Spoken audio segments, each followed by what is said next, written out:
नमस्कार, मेरे Dastak TV live में आप सभी का स्वागत है। मैं हूं आपके साथ प्रवीण मुंगटा।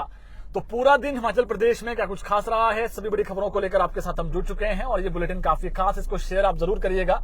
और आज काफी महत्वपूर्ण खबरें हमारे पास हैं और जो बड़ी खबर है, जिस प्रकार से राज्य सरकार ने पहली से 5वीं तक जो इंग्लिश मीडियम पढ़ाई है वो शुरू की है सरकारी स्कूलों में। अब 6ठी के बाद भी राज्य सरकार चाह रही है कि जो गवर्नमेंट स्कूल्स हैं वहां पर शिक्षा का जो स्तर है वो अच्छा हो। तो अब गवर्नमेंट स्कूलों में 6th के बाद भी जो है वो पढ़ाई इंग्लिश में हो, इसको लेकर राज्य सरकार आगे बढ़ रही है, आपको वो बताएंगे। दूसरी जो बड़ी खबर है, प्रधानमंत्री नरेंद्र मोदी का जो फोन है जयराम ठाकुर को क्यों आया और क्या उन्होंने मांगा, जो है वो अकाउंट नंबर, क्यों उन्होंने अकाउंट नंबर मांगा, वो भी आपको बताएंगे। इसके अलावा आपको बताएंगे प्रदेश की कई महत्वपूर्ण खबरें हैं और जो पंचायत सेक्रेटरीज हैं उनको कड़े दिशा निर्देश गए हैं कि अब जितनी भी ग्राम सभाएं होगी पंचायतों में, उसमें पंचायतों के जो सचिव हैं, सेक्रेटरीज हैं, उनका रहना बेहद जरूरी होगा। क्यों ये डिसीजन लिया गया है, आपको वो बताएंगे। और भी कई महत्वपूर्ण खबरें हैं। चलिए शुरुआत करते हैं सबसे बड़ी खबर के साथ। अब गवर्नमेंट स्कूलों में राज्य सरकार इंग्लिश मीडियम जो पढ़ाई है वो 6 से शुरू करने जा रही है और जो जानकारी हमारे पास है 6 से अब जो है वो सोशल स्टडीज यानी सामाजिक जो अध्ययन है ये विषय भी जो है वो इंग्लिश मीडियम में हो, इसका जो विकल्प है वो चुनने को दिया जाएगा। यानी स्टूडेंट्स को ये विकल्प रहेगा कि जो गवर्नमेंट स्कूल है प्रदेश में, हालांकि जो इंग्लिश स्कूल है वहां से पहले से ही पढ़ाई इंग्लिश में हो रही है, लेकिन गवर्नमेंट स्कूल में भी जो शिक्षा का स्तर है उसको राज्य सरकार चाह रही है कि और अच्छा हो। तो सोशल स्टडीज को 6 से शुरू करने का जो विचार है वो किया गया है। इसमें जो है वो अब फीडबैक भी लिया जाएगा और अगले 2 दिनों के भीतर निदेशालय को यह सूचना जो है वो भेजने को कहा गया है।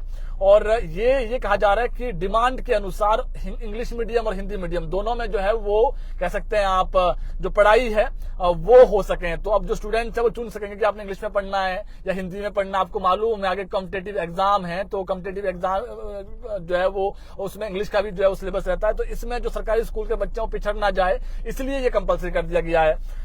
दूसरी जो बड़ी खबर है नेता प्रतिपक्ष जयराम ठाकुर को लेकर के, नेता प्रतिपक्ष जो जयराम ठाकुर हैं उन्होंने आज शिमला में प्रेस वार्ता की है और जीएसटी को लेकर के प्रेस वार्ता थी। उन्होंने कहा कि जो जीएसटी है उससे जो है वो अर्थव्यवस्था में काफी जो है वो पॉजिटिव रिस्पॉन्स देखने को मिला है और प्रधानमंत्री नरेंद्र मोदी का विजन था जिसके कारण विपरीत वैश्विक परिस्थितियों के बावजूद भारत की जो आर्थिक प्रगति है वो नई ऊंचाइयों को छू रही है।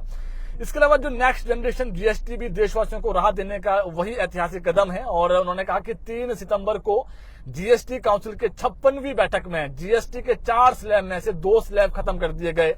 28% का जो जीएसटी के अंतर्गत आने वाले जो 90% उत्पादन है उसको अब 18% की जीएसटी में लाया गया है। ये राहत है जी, उन लोगों के लिए राहत है जो लोग मध्यम वर्गीय लोग हैं, उनके लिए बड़ी राहत दी। जबकि 12% का जो जीएसटी स्लैब है उसमें 99% जो उत्पाद है उनको 5% के दायरे में लाया गया है।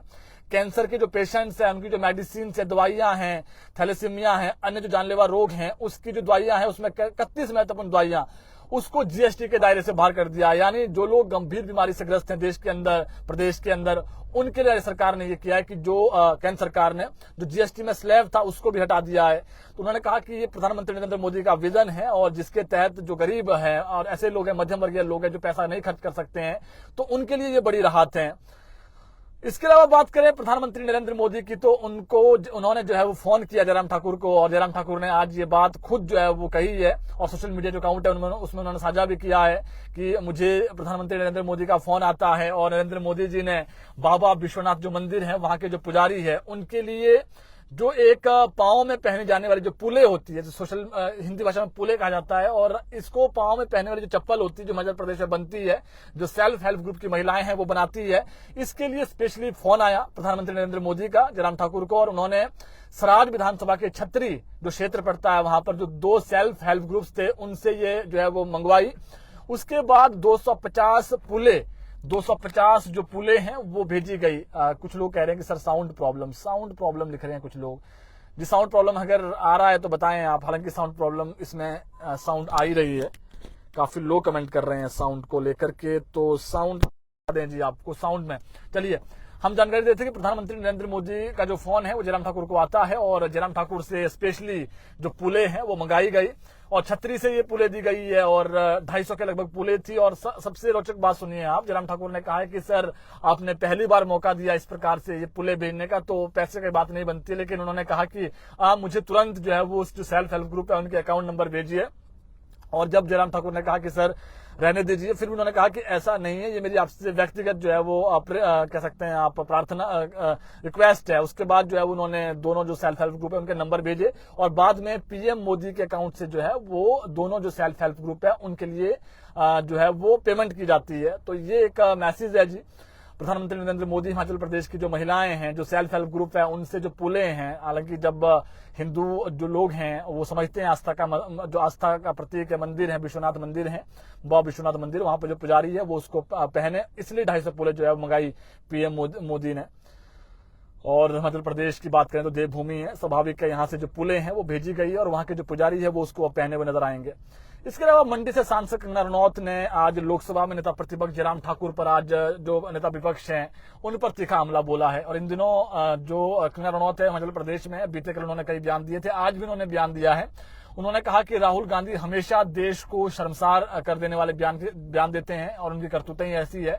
उन्होंने कहा कि नेपाल मॉडल की तरह मांग करना, और नेपाल में लोग डेमोक्रेसी लेकर आए हैं और नेपाल ने जो जेन जेड के नेपोटिज्म वाली जो सरकार उसको ध्वस्त किया है और शायद उनको आइडिया नहीं कि वर्ल्ड में चल क्या रहा है। दरअसल राहुल गांधी ने आज सुबह एक्स पर पोस्ट में कहा कि चुनाव का चौकीदार जो है वो जागता रहा, चोरी देखता रहा, चोरों को बचाता रहा। उन्होंने इसके साथ 37 सेकंड का जो वीडियो है वो भी शेयर किया है और उसके बाद जो कैप्शन में है वो ये लिखा हुआ है कि 36 सेकंड में 2 वोटर मिटाओ फिर सो जाओ, ऐसी भी हुई वोट चोरी। तो इस पर आज जो कंगना रनौत है उन्होंने पलटवार किया है, जुबानी हमला बोला है जी। इसके अलावा एक बड़ी खबर और है हमारे पास, जो बड़ी खबर है प्रदेश के दुर्गम क्षेत्रों में जो खाली पद भरने के लिए राज्य सरकार ने कठिन क्षेत्र उप कैडर बनाने का फैसला लिया है। यानी जो ऐसे क्षेत्र दुर्गम क्षेत्र है वहां पर जो पद है वो कई बार खाली रहते हैं। इस संदर्भ में कार्मिक विभाग ने सभी प्रशासनिक सचिवों, विभागाध्यक्षों और कर्मचारियों के खाली चल रहे पद भरने के संबंध में निर्देश जारी किए हैं और साल 1999 की जो अधिसूचना है उसका हवाला देकर कठिन क्षेत्र उप कैडर की सीधी जो भर्ती और जो पदोन्नति करने को कहा गया है।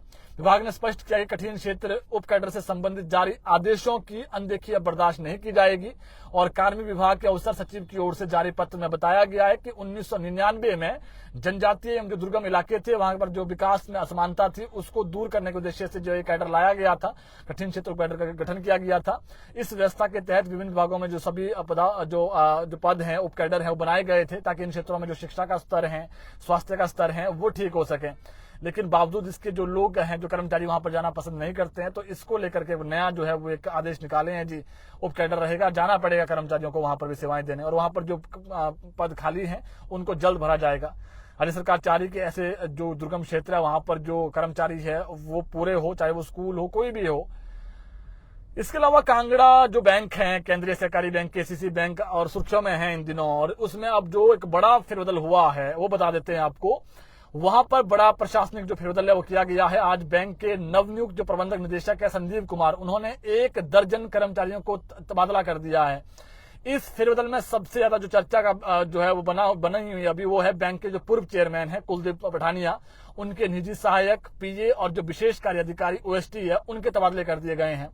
इन दोनों को धर्मशाला स्थित बैंक मुख्यालय से हटाकर जिला कांगड़ा की विभिन्न जो शाखाएं हैं वहां पर स्थानांतरण कर दिया है, वहां भेज दिया गया है। और एमडी संदीप कुमार द्वारा जारी कार्यालय आदेशों के अनुसार 12 कर्मचारियों को तत्काल प्रभाव से स्थानांतरित करने के ऑर्डर जारी हुए हैं। और इसमें जो है वो एमडी के जो पीए को अब बैंक का जो प्रशासक है उसको पीए नियुक्त कर दिया है। यानी जो पूर्व में बैंक के जो एमडी रहे हैं उनके जो पीए थे उनको बैंक के प्रशासक का पीए नियुक्त कर दिया है और वही बैंक के विधि अधिकारी को भी मुख्यालय से ऊना स्थित जोनल कार्यालय में स्थानांतरित कर दिया है। तो ये थोड़ा सा सुर्खियों में आया था जिस कारण इसमें बड़ा फेरबदल हुआ है और बता दिया है हमने क्या बड़ा फेरबदल हुआ है। जो कर्मचारी है वहां पर जो अधिकारी उनको बदल दिया गया है। इसके अलावा चंबा के सलूनी में बीती शाम एक कार के दुर्घटनाग्रस्त होने से उसमें सवार पति पत्नी की मौत हो गई, जबकि उनका जो बेटा है वो गंभीर रूप से घायल हो गया। ये जो मामला है सलूनी के गांव गगलू गांव निवासी घिसोराम अपनी पत्नी रजनी और बेटे के साथ ये जा रहे थे किसी रिश्तेदार के घर। इसी बीच सड़क हादसा होता है और जो कार है वो 150 फीट गहरी खाई में गई जिससे उनकी दुखद मौत हुई है।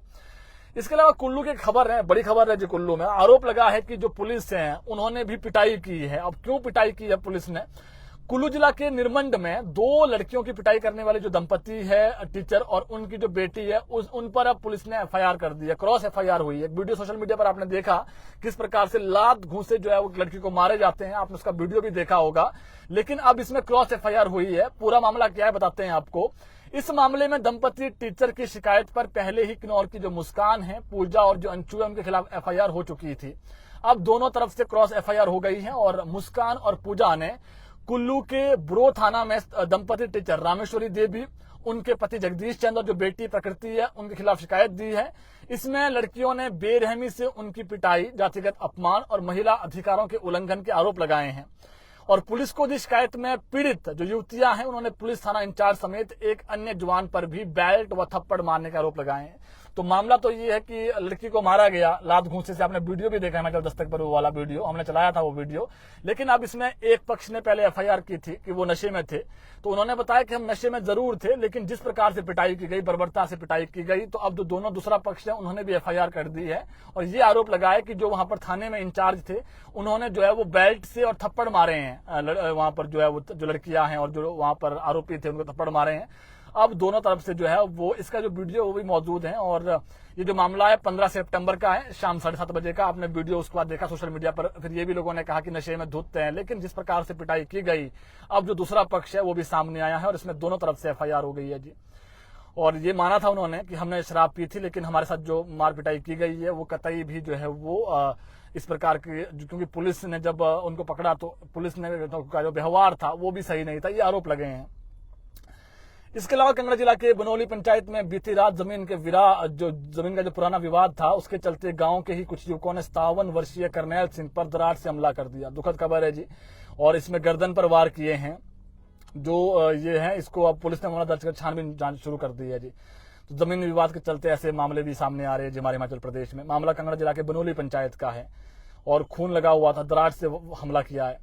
इसके अलावा एक खबर है, ये खबर थोड़ी चौंकाने वाली भी है और जनता के लिए एक सीख भी है कि जो प्रधान अभी बनेंगे, क्योंकि पंचायत चुनाव होने हैं कुछ समय बाद। चंबा जिला की ग्राम पंचायत सनवाल में सेब पौधों की खरीद फरोख्त मामले में करोड़ों रुपए का गड़बड़झाला हुआ। और उसके बाद एक बार तो ये जो प्रधान है, वो प्रधान है जो और लोग हैं उनको आरोपी बता दिया गया था, यानी उनको सस्पेंड कर दिया गया था। लेकिन फिर से इसकी जांच हुई है। अब खबर यह है कि जो पंचायत प्रधान है, उप प्रधान है, तमाम वार्ड सदस्य सबको बर्खास्त कर दिया है। और जो डीसी है चंबा के मुकेश रेपस्वाल, उनकी तरफ से ऑर्डर जारी हुए हैं। दरअसल मामला 2022 का है और 2022 में 8 जो पौधरोपण के जो स्कीमें आई थी, उसके तहत जो है वो पौधे स्वीकृत हुए थे। इन कार्यों पर जो है वो लगभग 1.25 करोड़ रुपए के जो खर्च है वो किए जाने थे, लेकिन इसमें कुछ ही पौधे लगाए गए और जो है उदाहरण का मामला सामने आया था। लेकिन उसके बाद ये जो लोग हैं, जो आरोपी थे, ये धर्मशाला चले गए थे डिविजनल कमिश्नर के बेंच में, अदालत में। फिर वहां पर जो है वो फिर से इस मामले में जो है वो उन्होंने कहा कि फिर से इस मामले को दोबारा जांच हो। अब दोबारा जांच करवाई गई, फिर एसडीएम ने जांच की और एसडीएम की जांच में भी ये जो ये आरोपी है, पंचायत प्रधान है, उप प्रधान है, जो वार्ड मेंबर्स वगैरह है, ये दोबारा से जो है वो आरोपी पाए गए हैं। अब इनके खिलाफ जो है वो इनको सस्पेंड कर दिया है और जांच भी आगे चलती रहेगी जी। इसके अलावा बात करें मौसम की, तो मौसम लगातार हिमाचल प्रदेश में खराब बना हुआ। जानकारी हमारे पास है किन्नौर के थाच गांव में बीती रात को बादल फटा है और इससे नाले में जो है वो बाढ़ आ गई। 2 गाड़ियां, खेत जो है वो यहाँ पर बह गए, बगीचे बह गए। हालात बिगड़ने पर लोग रात में ही घरों से भागकर सुरक्षित जगह पर पहुंचे। थोड़ा जो है वो मलबा घुसा है जी कई जगहों पर, कई मकान खतरे की जद में है। वहीं शिमला में भी बीती रात को आपने देखा हिमाचल दस्तक का, जहां पर राज्य ब्यूरो कार्यालय है और एक नामी सेंट एडवर्ड स्कूल है, वहां पर भी जो है वो लैंडस्लाइड हुआ है। और लैंडस्लाइड रात को 1 बजे के आसपास हुआ है, जिसके चलते पूरा दिन जो मार्ग है जो है वो आधे दिन तक मार्ग बंद ही रहा। वहां पर मार्ग जो है बंद ही है। 1 बजे के आसपास लैंडस्लाइड हुआ है जी। और यहाँ पर जो बहुमंजिला इमारत है, लैंडस्लाइड से जो है वो काफी कह सकते हैं आप जो मलबा आ गया। फिर सुबह जो है वो जो लोग ऑफिस को जाने से उनको दिक्कतें हुई, फिर जो डाइवर्ट रूट है वो किया गया, वहां पर जो वैकल्पिक मार्ग है उसका प्रयोग किया गया और उसके चलते जो है वो स्कूल में छुट्टी दी गई है और 2 दिन की छुट्टी दी गई है जी। सेंट एडवर्ड जो नामी स्कूल है वहीं पर छुट्टी है, पूरे जिला में छुट्टी नहीं है। तो ये भी जानकारी थी हमारे पास। और जो जानकारी हमारे पास मौसम को लेकर के है, मौसम अगले 3 दिन साफ रहने वाला है। तो जो हमारे पास बड़ी खबरें थी आप तक हमने पहुंचा दी है और जो भी जानकारी हमारे पास थी। कोई आपका सवाल है कमेंट बॉक्स में सवाल कर सकते हैं। मौसम अगले 3 दिन जो है वो साफ रहेगा, लेकिन लोगों से हमारी अपील है कि अब जो मानसून है वो विदा हो रहा है प्रदेश में, तो ऐसे में जाता हुआ जो मानसून है, विदा होता हुआ जो मानसून है, कई बार नुकसान करके जाता है। अगले 3 दिन ये मान के चले कि 20, 21, 22 मौसम साफ है, अलर्ट नहीं है, yellow alert, red alert, orange alert नहीं है, लेकिन फिर भी लोगों से अपील है कि कहीं पर जो है वो हल्की बारिश हो सकती है और कई बार हालात बिगड़ जाते हैं, तो इससे थोड़ा सतर्क रहें आप।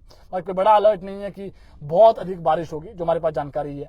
तो हमने सारी खबरें दे दी आपको। और जो पंचायत में जो अब ग्राम सभाएं होगी, एक महत्वपूर्ण अपडेट है, वहां पर पंचायत सेक्रेटरीज को अब रहना ही होगा पंचायत ग्राम सभा में, क्योंकि जो वोटर लिस्ट है वो फाइनल होनी है। ये सख्त आदेश दे दिए गए हैं डीसी के माध्यम से भी, और पंचायती राज में अगर चुनाव होने हैं तो उसमें स्वाभाविक है कि जो पंचायत सेक्रेटरी उनकी भूमिका बहुत अधिक हो जाती है, क्योंकि जो वोटर लिस्ट है वो फाइनल करनी है।